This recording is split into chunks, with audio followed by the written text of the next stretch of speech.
प्रिया राठौर आज आपका इस लेक्चर में स्वागत करती हूँ और आज हम पढ़ने वाले हैं जो हमारा चैप्टर चल रहा है, जो एंडिंग की तरफ चल रहा है, ठीक है, उसका lecture number 10 class 11th chapter number 9, ठीक है। और इसके बाद क्या शुरू करने वाले हैं, सवाल आपके हैं, उसका जवाब अभी थोड़ी देर में देते हैं। तो चैप्टर फ्लो आपको पता ही था और ये सब हमें पढ़ना है और काफ़ी एंड तक हम पहुँच गए हैं। और आज हम पढ़ने वाले हैं रासायनिक अभिक्रियाएं कैसे काम करती है और क्या होता है इसके अंदर, उसके बारे में देखेंगे। एंजाइमों के गुण देखेंगे, कुछ एंजाइम के अन्य गुण भी देखेंगे, यानी मेन कैरेक्टर्स और कुछ स्पेशल कैरेक्टर जो एंजाइम्स में होने चाहिए, और उसके साथ बहुत कुछ। तो पहला है रासायनिक अभिक्रिया। तो आप डर गए होंगे कि मैम कोई रासायनिक अभिक्रियाएं पढ़ा रही हैं, ऐसा नहीं है। केमिकल इक्वेशन सारी खत्म हो चुकी है इस चैप्टर की, अब कोई केमिकल इक्वेशन आएगी नहीं, लेकिन एनसीईआरटी में कुछ एग्जांपल्स आपको दे रखे हैं, वो याद नहीं करने, क्योंकि उस पर कभी कोई स्कूल लेवल पे या कोई कंपटीशन पे ऐसा सवाल नहीं आया है, वो जस्ट आपको समझाने के लिए दी हुई है। और मैं भी इसीलिए पढ़ा रही हूँ क्योंकि आप जब बुक खोलेंगे एनसीईआरटी की तो आपको लगेगा क्या ही दिया हुआ है ये, तो उस हिसाब से मैं आपको एक्सप्लेन कर रही हूँ। इसको ज़्यादा लोड लेने की ज़रूरत नहीं है, सिर्फ समझने की कोशिश करना है इसको। और क्या कहना चाहता है ये, तो ये इस टॉपिक के अंदर एनसीईआरटी हमें ये बता रही है कि हम विभिन्न प्रकार की रासायनिक अभिक्रियाएं करते आ रहे हैं। अभी तक आप केमिस्ट्री भी पढ़ रहे होंगे, बहुत सारी केमिकल इक्वेशंस हम करते हैं। कई बार आप एरो लगाते हैं, एरो के ऊपर कुछ चीज़ें लिखते हैं, जैसे कि कोई एंजाइम का नाम लिख दिया, ठीक है, या मैग्नीशियम लिख दिया Mg2+, Zn2+, Pd, Pt, है ना। जब आप हाइड्रोजनीकरण करते होंगे तो प्लेटिनम, निकल, ऐसी चीज़ें लिखते होंगे। तो ये क्यों लिखते हैं और इनका क्या रीजंस है, तो ये सब उत्प्रेरकों के रूप में काम करते हैं। और उत्प्रेरक क्या होता है, कल हमने लास्ट वाली क्लास में देखा था, कैटालिस्ट, जो कि किसी रिएक्शन को सिर्फ बढ़ाने में काम में आते हैं, बाकी वो अपनी खुद की अवस्था में कोई चेंज नहीं करते, मतलब डीट किस्म के इंसान है। और इसका मैंने आपको एक बेस्ट एग्जांपल दिया था, कुछ ऐसे शैतानी बच्चे जो दूसरों को तैयार करते हैं कि अरे ये करते हैं वो करते हैं, बाकी खुद बैठे बैठे देखते रहते हैं, उकसाते रहते हैं, और जब डांट पड़ती है तो दूसरों को पड़ती है, वो बिल्कुल अलग हो जाते हैं कि वाह भाई हमने तो कुछ किया ही नहीं। वैसे ही हैं ये एंजाइम्स और उत्प्रेरक, जो कि उत्प्रेरकों के रूप में काम में करते हैं। तो यहाँ पे कुछ रिएक्शंस दे रखी है और ये बताया है कि एंजाइम्स को यूज करने से उन रिएक्शंस पे क्या असर होता है, जिससे हमें ये आइडिया हो जाएगा कि एंजाइम्स क्या यूज में आते हैं या क्या काम करते हैं रासायनिक अभिक्रियाओं में। तो रूपांतरण के समय बंधों का टूटना व नए बंधों का निर्माण होना रासायनिक अभिक्रिया है, ठीक है। आप सब केमिस्ट्री पढ़ रहे हैं और आपको पता है कि केमिस्ट्री के अंदर क्या होता है भाई, जो भी हम प्रोडक्ट या कंपाउंड बनाते हैं, कोई भी प्रोडक्ट बना रहे हैं, जैसे मान लो आपने कार्बन से ऑक्सीजन जोड़ के कार्बन डाइऑक्साइड बनाई, तो कार्बन और ऑक्सीजन में क्या हुआ, क्यों कार्बन डाइऑक्साइड बनी, तो हम ये कहते हैं कि कार्बन और ऑक्सीजन में कोई बॉन्ड होंगे, जैसे ऑक्सीजन ऑक्सीजन में कोई बॉन्ड होगा, वो टूटा होगा और उसने फिर कार्बन के साथ बॉन्ड बनाया होगा, ठीक है। तो रासायनिक अभिक्रियाओं में क्या होता है, बंध टूटते हैं, बंधों का टूटना और नए बंधों का निर्माण होता है। जैसे कि अभी जस्ट मैंने कहा कि मान लो कार्बन से आप क्या करवा रहे हो, ऑक्सीजन की रिएक्शन, तो ऑक्सीजन ऑक्सीजन में जो डबल बॉन्ड है वो कहीं टूटेगा और फिर कार्बन से जाके जुड़ेगा, तब हमारी कार्बन डाइऑक्साइड बनेगी, ठीक है। या टूटेगा नहीं तो कुछ चेंज होगा कि यहाँ से घूम के वहां चला गया। अभी सारा आप 11th में पढ़ रहे होंगे और ऑर्गेनिक केमिस्ट्री पढ़ेंगे तो और समझ में आएगी ये चीज कि कैसे बॉन्ड्स टूटते हैं और कैसे कोई कंपाउंड बनता है। हमें यहाँ केमिस्ट्री पे ध्यान नहीं देना है, हमें सिर्फ इतनी बात ध्यान रखनी है कि एंजाइम्स कैसे उपयोगी है। उदाहरण के लिए बेरियम ऑक्साइड, जैसे एक रिएक्शन आपको एनसीईआरटी में दे रखी है, बेरियम हाइड्रोक्साइड जो है वो क्या करता है, H2SO4 के साथ रिएक्शन करता है। तो देखो बेरियम के अपने कुछ बॉन्ड्स है हाइड्रोजन और ऑक्सीजन के साथ, हाइड्रोजन और सल्फर के बीच अपने कुछ बॉन्ड्स है, ठीक है। तो ये दोनों बॉन्ड अपने आप में अलग अलग है। अब इनमें कुछ ऐसे चेंजेस होंगे कि ये बॉन्ड आपस में टूटेंगे, ये बॉन्ड आपस में टूटेंगे और एक नया कंपाउंड हमारे सामने आएगा। जैसे कि यहाँ पे देखो सल्फर के साथ बैरियम सल्फेट के साथ बैरियम जुड़ गया, ठीक है। तो अब क्या हुआ, दोनों के बीच कोई बॉन्ड बना, तो ये बॉन्ड टूट रहे हैं और यहाँ पे नए बॉन्ड्स बन रहे हैं। तो यहाँ पे क्या हुआ, गंधक का मतलब सल्फर, ठीक है, गंधक किसको कहते हैं, सल्फर को कहते हैं, कि अम्ल से क्रिया कर बेरियम सल्फेट व पानी बनता है। ये एक रिएक्शन है, बस आपको याद नहीं रखनी है, समझना है बस इस चीज को।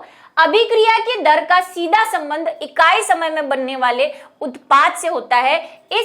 इसे इस प्रकार प्रदर्शित करते हैं। अब कोई भी अभिक्रिया हो रही है तो उसकी एक स्पीड होती है,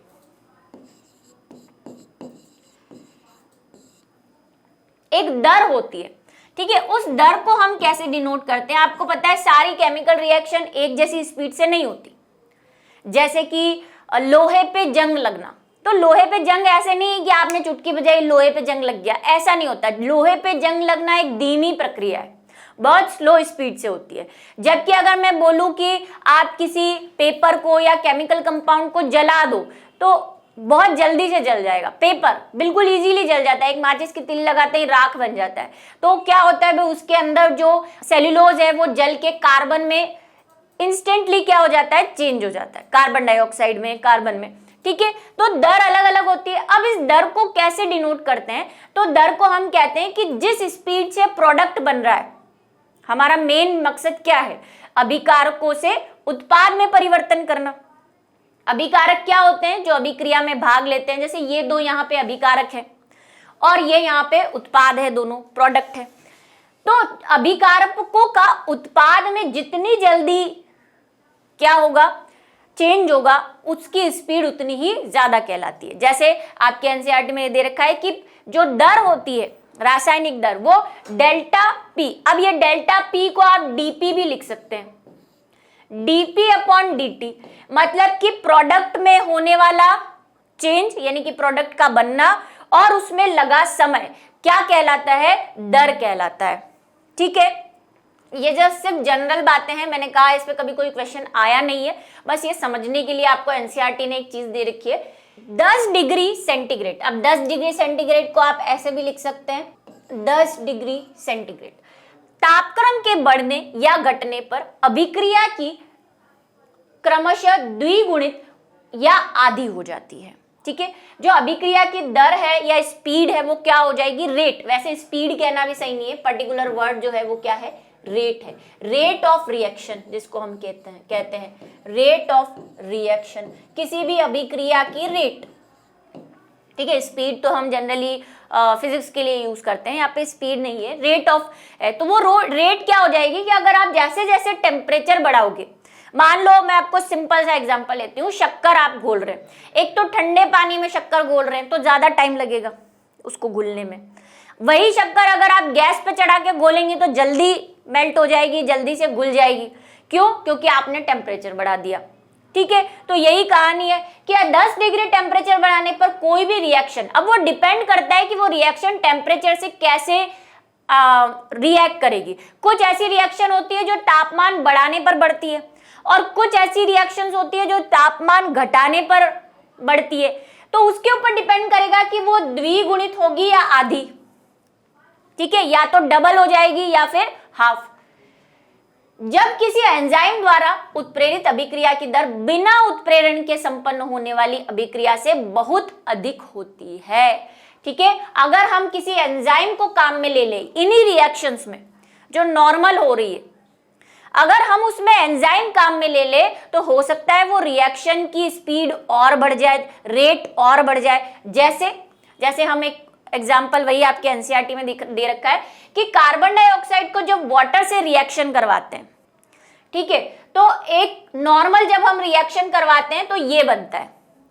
अब इसके लिए एनसीईआरटी में आपके दे रखा है कि अगर हम ये रिएक्शन, यह अभिक्रिया बहुत मंद गति से होती है, वापस मैं जा रही हूं उस रिएक्शन पे, पहले लाइन पढ़ लो, जिसमें 1 घंटे में कार्बोनिक अम्ल के 200 अणुओं का निर्माण होता है। ये चीज आप याद कर सकते हैं भाई, तो कभी हो सकता है नीट वगैरह में आपसे पूछ ले, है ना, कि कोई रिएक्शन, ये वाली ही रिएक्शन देख ले कि अगर मैं इस एंजाइम को यहां से हटा दूं, ठीक है, वो रिएक्शन जो दे रखी है उसमें आपको यहाँ पे इसको दे ही ना और बोले कि इस अभिक्रिया में कितने अणु बनेंगे, तो हो सकता है क्योंकि एनसीईआरटी की लाइन है तो आपको पूछ ले 200 अणु बन सकते हैं, ठीक है। अगर मैं ये एंजाइम यहाँ पे नहीं रखूं तो 200 अणु बनते हैं, कितने में, 1 घंटे में। यानी कि कार्बन और कार्बन डाइऑक्साइड और वाटर मिलकर कार्बोनिक अम्ल जो बना रहे हैं उसके 200 अणु बनेंगे। लेकिन जब मैं यही अभिक्रिया कोशिका द्रव्य में उपस्थित एक एंजाइम कार्बोनिल एनहाइड्रेज से करवाएं की उपस्थिति में तीव्र गति से संपन्न होती है, जिसके कारण कार्बोनिक अम्ल के 6 लाख अणु प्रति सेकेंड, देखो टाइम भी देख लो भाई, 1 घंटे में 200 और 1 सेकेंड में 6 लाख अणु, स्पीड देख रहे हो आप, रेट देख रहे हो कितनी जल्दी, 1 सेकेंड में 6 लाख अणु और वहां पे 1 घंटे में 200। तो एंजाइम का प्रकोप देख रहे हो आप, कितना खतरनाक है ये एंजाइम। तो क्या कहना चाह रहा है, इस पूरी चीज का जो एनसीईआरटी में एक्सप्लेन कर रही है, सार सिर्फ इतना है जो हम पहले पढ़ के आ चुके हैं कि कोई भी रिएक्शन आप एक नॉर्मल वे में करवाओ तो उसकी रेट कम होगी, डिफरेंट होगी, जबकि अगर वही रिएक्शन आप एंजाइम की उपस्थिति में करवाते हो तो उसकी रेट बढ़ जाती है। और इसीलिए हम कहते हैं कि एंजाइम्स जो हैं वो क्या है, उत्प्रेरक हैं। उत्प्रेरक को क्या कहा था हमने इंग्लिश में, कैटालिस्ट। कैटालिस्ट, ठीक है, कैटालिस्ट है ये। क्या करते हैं, अभिक्रिया को पुशअप कर देते हैं, उनको एक्टिवेट कर देते हैं। कैसे करते हैं ये नेक्स्ट टॉपिक में हम देखेंगे, ठीक है, हम उसको देखेंगे। अभी हम सिर्फ एंजाइम शुरू कर रहे हैं, इंट्रोडक्टरी पार्ट पढ़ रहे हैं। एंजाइम से इस क्रिया की दर को 10 लाख गुना बढ़ा दिया। कितने गुना बढ़ गया है ये, 10 लाख गुना। अब मैंने कोई कैलकुलेशन नहीं की है, एनसीईआरटी लिख रही है, वही मैं बता रही हूं। एंजाइम की यह शक्ति वास्तव में अविश्वसनीय लगती है। आपको लग रहा होगा भाई कहाँ 1 घंटे में 200 और कहाँ 1 सेकेंड में 6 लाख, बहुत ज्यादा ही गप्पे ठोक दिए मैम ने, लेकिन क्या करूं, सच्चाई है, ठीक है। अब है एंजाइम के गुण।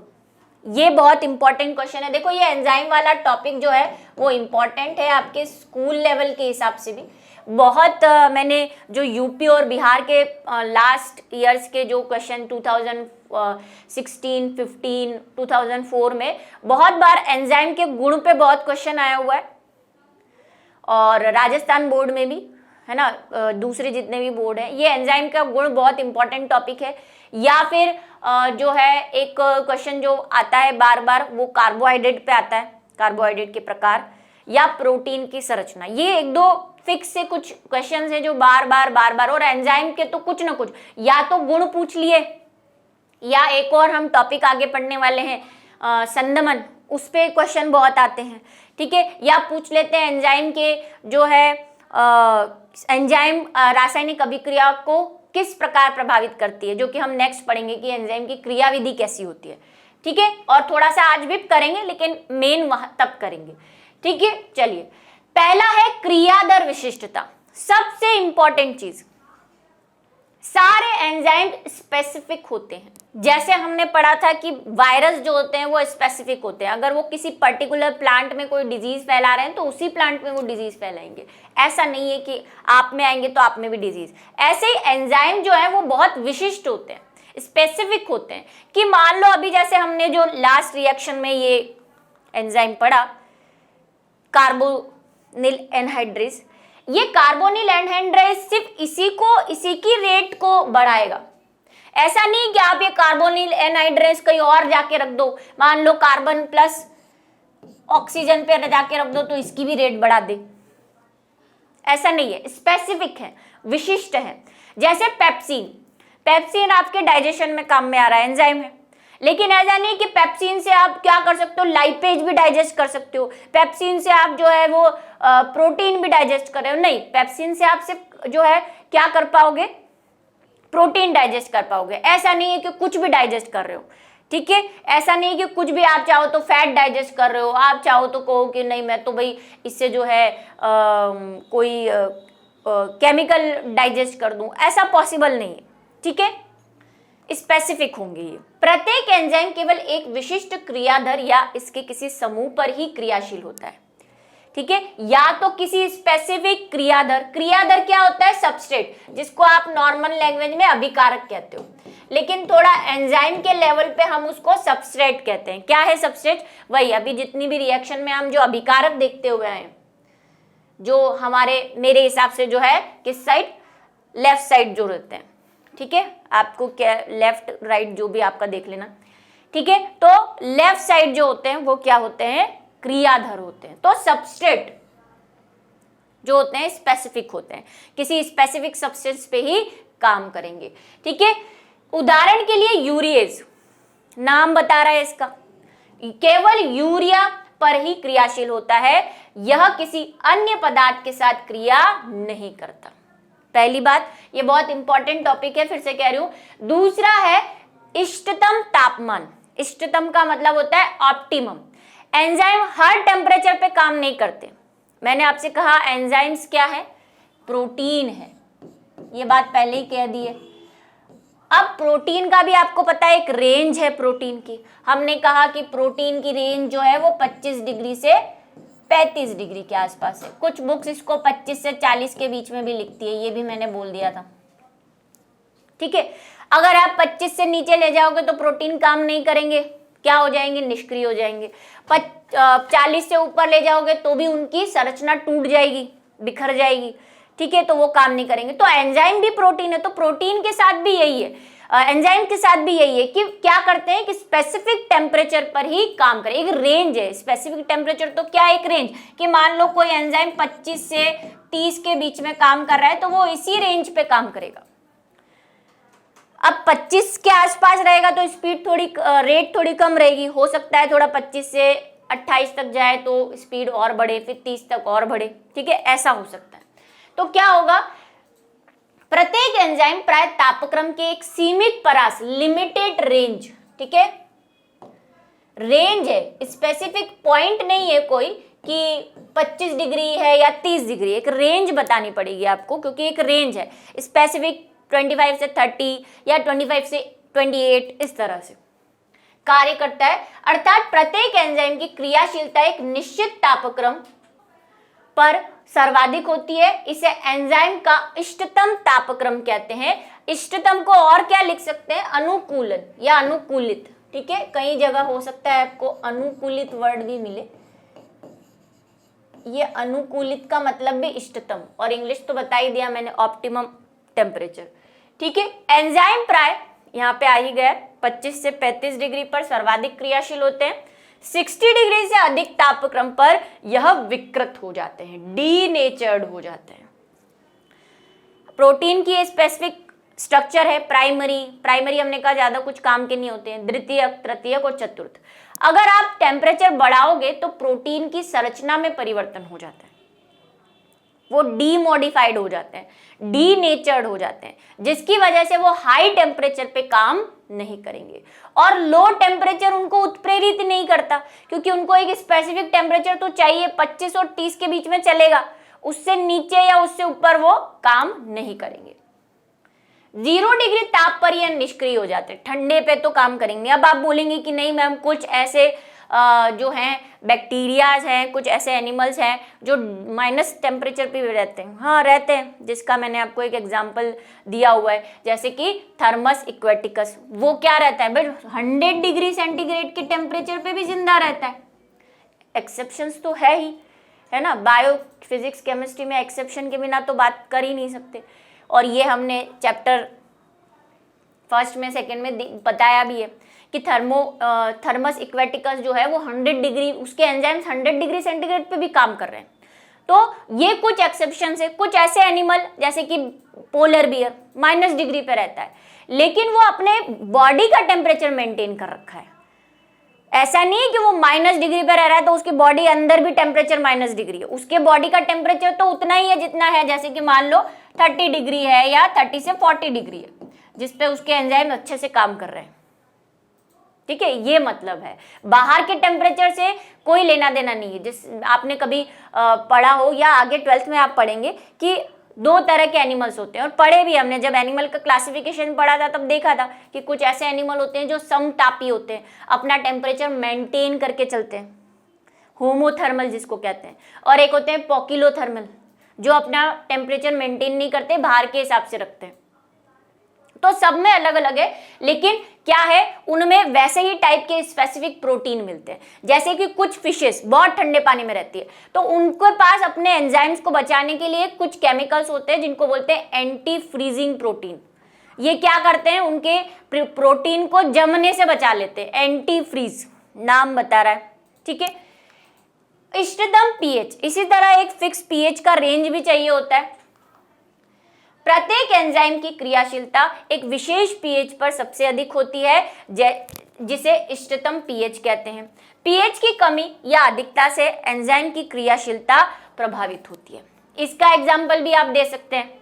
आपके स्टमक में HCl सिक्रीट होता है। क्या करता है HCl? अम्लीय माध्यम, एसिडिक मीडियम प्रोवाइड करवाता है। क्यों? क्योंकि तभी आपके जो पेप्सिन है ना, रेनिन है, रेनिन ह्यूमंस में तो कम होता है, पेप्सिन है, ट्रिप्सिन है, ये काम तब करेंगे जब इनको अम्लीय पीएच मिलेगी। क्षारीय पीएच पे ये काम नहीं करते।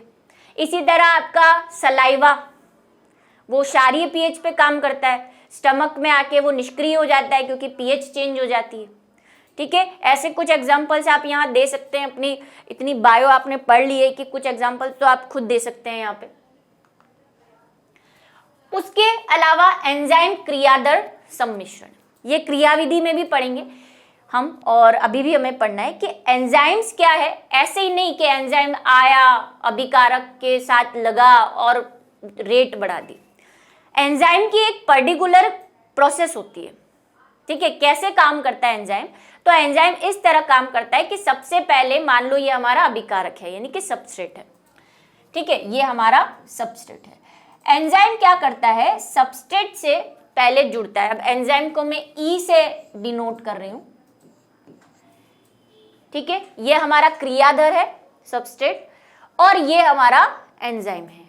अब एंजाइम क्या करेगा, पहले क्रियाधर को अपने साथ अटैच करता है। कैसे अटैच करता है इसके बारे में हम नेक्स्ट क्लासेस में पढ़ेंगे, अभी सिर्फ इतना पढ़ लो। और एक बीच की चीज बनाता है जिसको हम कहते हैं एंजाइम सबस्ट्रेट कॉम्प्लेक्स,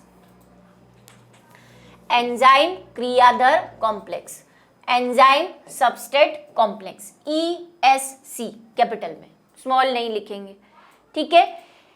एक बीच की चीज बनाता है, और इस बीच की चीज से फिर बॉन्ड में चेंजेस होते हैं, क्योंकि हमने कहा केमिकल जो रिएक्शंस होती हैं उनमें बॉन्ड फॉर्मेशन होता है, बॉन्ड ब्रेकिंग और बॉन्ड फॉर्मेशन। तो जब ये बीच की चीजें बनती है तभी इनमें बॉन्ड का एक्सचेंज हो जाता है, और फिर हमारा फाइनल प्रोडक्ट जो है हमारे सामने आता है, ठीक है। प्रत्येक एंजाइम ई पर क्रियाधर को बांधने के लिए सक्रिय स्थान यानी एक्टिव साइट्स होती हैं। अब एंजाइम से, मान लो ये कोई एंजाइम है जिसका मैं कुछ भी स्ट्रक्चर बना रही हूं, कैसे भी शेप में, प्रोटीन है भाई, किसी भी शेप में हो सकते हैं। मान लो इसका ये शेप है। अभी थोड़ी देर पहले हमने कहा एंजाइम्स स्पेसिफाई होते हैं, मतलब स्पेसिफिक क्रियाधर से ही जुड़ते हैं। तो अगर इस एंजाइम से कोई सबस्ट्रेट जुड़ना है तो उसका संरचना कैसी होनी चाहिए, उसकी संरचना कुछ ऐसी होनी चाहिए, ऐसी, ताकि ये यहां पे जाके फिट हो जाए, है ना, इस तरह से। ये देखो, ये यहां पे जाके फिट हो जाए, तो ये हमारा क्या हो गया, एंजाइम, और ये हो गया सबस्ट्रेट। अभी हम एक थ्योरी पढ़ेंगे लॉक एंड की वाली नेक्स्ट, उसमें कि एंजाइम्स कैसे, किस तरह से काम करते हैं, किस तरह से जुड़ते हैं। लॉक एंड, जैसे ताला और चाबी होते हैं ना, एक फिक्स ताले की एक फिक्स चाबी होती है। अभी कई बच्चे बोलेंगे नहीं मैम एक मास्टर की भी होती है, तो वो फालतू की बातों पे ध्यान न दे, नॉर्मल बात कर रहे हैं हम, ठीक है, कि एक ताले की एक चाबी होती है, उस पर्टिकुलर ताले में वही चाबी लगती है और खुलता है, ठीक है। तो यहाँ पे भी एक पर्टिकुलर एंजाइम स्पेसिफिक होता है, एक पर्टिकुलर, अगर हम एंजाइम को ताला माने तो उसकी एक चाबी होगी, यानी कि क्या होगा, उसका एक क्रियाधर होगा। तो ये एंजाइम और क्रियाधर इस तरह से जुड़ जाते हैं, और इसी को हम क्या कह रहे हैं, ESC कॉम्प्लेक्स कह रहे हैं, ठीक है। अब ये जो साइड दे रखी है, ये जो यहाँ पे जगह थी, ये वाली जहां पे आके क्रियाधर जुड़ा है, उसको हम कह रहे हैं सक्रिय स्थल, एक्टिवेटेड साइट या एक्टिव साइट्स, ठीक है। जहां पर क्रियाधर के जुड़ने से एंजाइम क्रियाधर सम्मिश्र यानी क्या बनता है, ESC बनता है। एंजाइम्स की क्रियादर के प्रतिबंधुता जितनी अधिक होगी उसकी उत्प्रेरक क्षमता उतनी ही अधिक होगी। एंजाइम से क्रियादर जितना अच्छे से जुड़ेगा एक्टिव साइट से, उतना ही वो रेट को रिएक्शन की क्या करेगा, बढ़ाएगा। ठीक है, उत्प्रेरक बार बार आ रहा है वर्ड। इसके विघटन से एक नया उत्पाद बनता है तथा एंजाइम अपरिवर्तित रूप से शेष रह जाता है। एंजाइम में कोई फर्क नहीं आएगा, वो हमेशा एज इट इज बाहर निकल जाएगा और फिर नेक्स्ट रेट ऑफ रिएक्शन को क्या करेगा, कंट्रोल करेगा। जैसे इस इक्वेशन को हम कैसे लिख सकते हैं, एंजाइम चाहे तो ड्रॉ भी कर सकते हैं, जैसे एक और बना देते हैं। ये हो गया ई एंजाइम,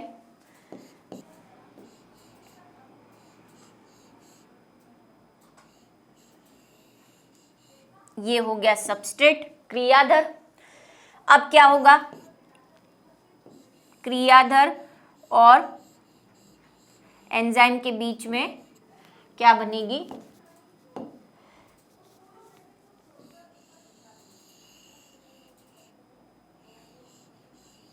ये हो गया ESC, ये एंजाइम और ये सबस्ट्रेट, ये संकुल बन गया। अब क्या होगा, फाइनल प्रोडक्ट निकलेगा। लेकिन फाइनल प्रोडक्ट तो निकलेगा, सिर्फ किसमें चेंज होगा, यहाँ पे जो क्रियाधर है, जो अभिकारक है, वही चेंज होंगे। एंजाइम तो ऐसा कैसा रहेगा, उस पर कोई फर्क नहीं पड़ रहा। एंजाइम तो वापस उसी सिचुएशन में आ जाएगा। ये एंजाइम एज इट इज निकल गया और अब आपका जो ये था वो क्या हो जाएगा, मान लो इसमें कोई चेंज आ गया, ये लो, ये आ गया हमारा प्रोडक्ट। भाई अगर मैं सेम बना दूंगी तो ये और क्रियाधर और प्रोडक्ट तो सेम दिखेंगे ना, हमें चेंज दिखाना है कि क्रियाधर प्रोडक्ट में बदला है तो आपको कोई शेप में चेंज तो करना पड़ेगा। तो ये हमारा एज इट इज क्या आ गया, एंजाइम। ठीक है, सेम बनाना है आपको। थोड़ा सा यहाँ पे कलर मैंने ज़रूर येलो ले लिया, पहले ब्लू, पहले जो मैंने कलर लिया था ऑरेंज लिया था। ठीक है, तो वो आप देख लेना, या ऑरेंज ही बना देते हैं, ये लो। ठीक है, ये हो गया, अपरिवर्तित रहेगा, ये बात हमने पहले भी डिस्कस की थी। नेक्स्ट है क्रियादर सांद्रता। अब एंजाइम तो जितना आप डाल रहे हो, ठीक है, कुछ वो एक फिक्स होता है कि हमें इस रिएक्शन में इतने ग्राम या इतने मिलीग्राम एंजाइम डालना है। अब जैसे जैसे क्रियाधर की सांद्रता बढ़ेगी, क्रियाधर मतलब अभिकारक, ऑब्वियसली जितना आप क्रियाधर डालोगे उतना ही आपका प्रोडक्ट अच्छा मिलेगा। जैसे वही सेम एग्जांपल अगर हम ले कि हमने बनाया कि पानी बना रहे हैं मान लो हम, ठीक है, hydrogen H2 plus O2 gives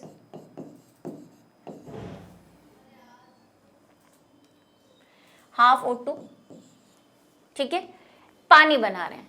तो अब आप जितना हाइड्रोजन और जितना ऑक्सीजन लोगे उतना ही मॉलिक्यूल पानी बनेगा, है ना। सांद्रता का अनुपात जो हमने देखा है, सांद्रता संरक्षण का, द्रव्यमान अनुपात का नियम सब पढ़े हुए हम, कि एक मॉलिक्यूल ऑफ हाइड्रोजन और हाफ मॉलिक्यूल ऑफ O2 लेते हो तो वाटर बनता है। अब ये दोनों आप जितने ज्यादा लोगे उतने मॉलिक्यूल ऑफ वाटर ज्यादा बनेगा, जल उतना ज्यादा बनेगा।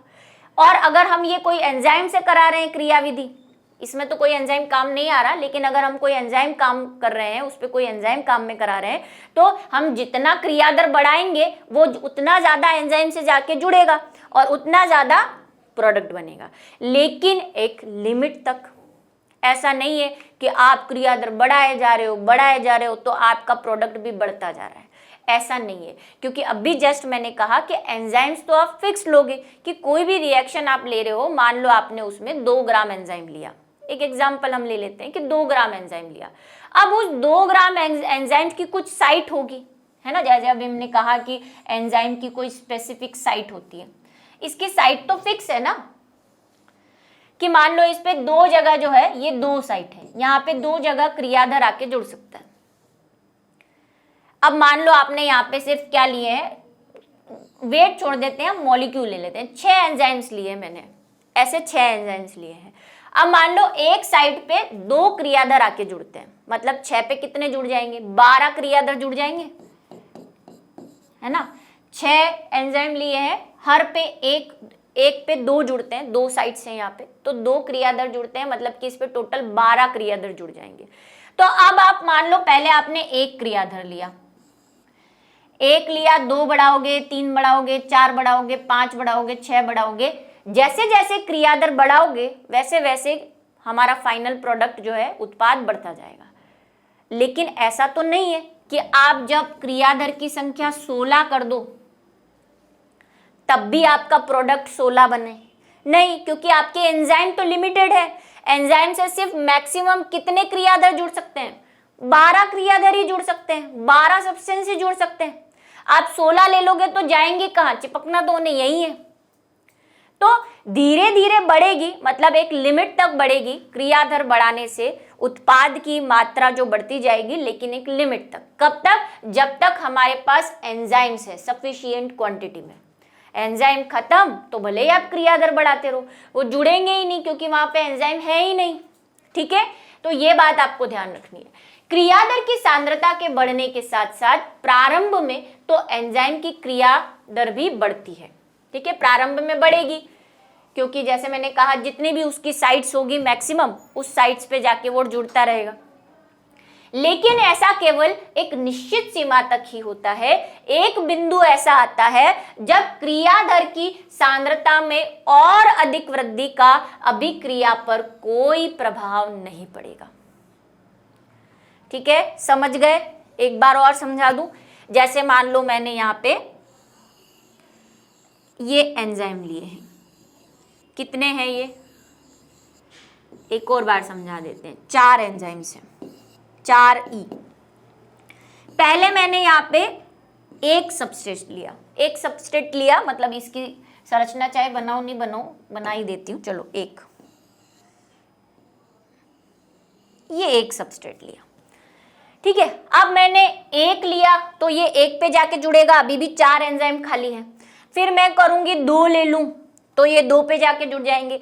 4 ले लूं तो अब जैसे जैसे मैं 1 से 4 तक जाऊंगी तब तक तो अभिक्रिया में उत्पाद बढ़ते जाएंगे। 4 लूंगी तो 4 प्रोडक्ट बनेंगे। पहले 1 लूंगी तो 1 प्रोडक्ट बनेगा, 2 क्रियाधर लूंगी तो 2 प्रोडक्ट बन रहे हैं, 3 ले तो 3, तो 4 प्रोडक्ट तक तो ये अभिक्रिया बढ़ती रहेगी। क्यों? क्योंकि मेरे पास एंजाइम है 4। अब मैं बोलूं कि नहीं, मैं तो 5 सबस्ट्रेट लूं, तब क्या प्रोडक्ट बढ़ेगा? नहीं बढ़ेगा। तब अभिक्रिया पे कोई असर नहीं पड़ेगा क्योंकि एंजाइम लिमिटेड है। एंजाइम तो 4 ही है, जुड़ने के लिए जगह ही नहीं है 5वें के लिए। तो इसलिए कह रहा है कि एक बिंदु के बाद चाहे आप क्रियाधर कितना भी बढ़ा दो, फिर अभिक्रिया पे कोई असर नहीं होगा। ठीक है, ये मीनिंग है इसका। नेक्स्ट है एंजाइम के अन्य गुण। और क्या गुण है छोटे मोटे बेचारे के? एंजाइम का कम मात्रा में प्रयुक्त होते हैं तथा स्वयं नष्ट हुए बिना अभिक्रिया को उत्प्रेरित करते हैं। बहुत थोड़ी सी क्वांटिटी में चाहिए। दूसरा, एक अपने आप को बिना परिवर्तित किए एज इट इज वापस मिल जाते हैं एंड ऑफ द रिएक्शन। ठीक है, ये बात हम कर चुके हैं। सभी एंजाइम प्रोटीन के बने होते हैं, जैसे राइबोजाइम को छोड़कर।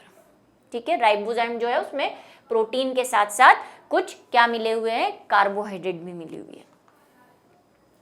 इनकी कार्यशीलता अत्यधिक होती है। यह 1 मिनट में लाखों अणुओं को उत्प्रेरित कर देते हैं और उसका एग्जाम्पल हम देख ही चुके हैं। अगर आप उदाहरण लिखना चाहते हैं तो वो लिख सकते हैं कार्बोनिल एनहाइड्रेज वाला, जहां पे 1 घंटे में 200 बन रहे थे और फिर 1 सेकेंड में 6 लाख पहुंच गए। ठीक है, उदाहरण दे सकते हो। एंजाइम की क्रिया सदैव श्रृंखलाबद्ध होती है, हमेशा स्टेप बाय स्टेप होगी। श्रृंखलाबद्ध का मतलब सीरीज में।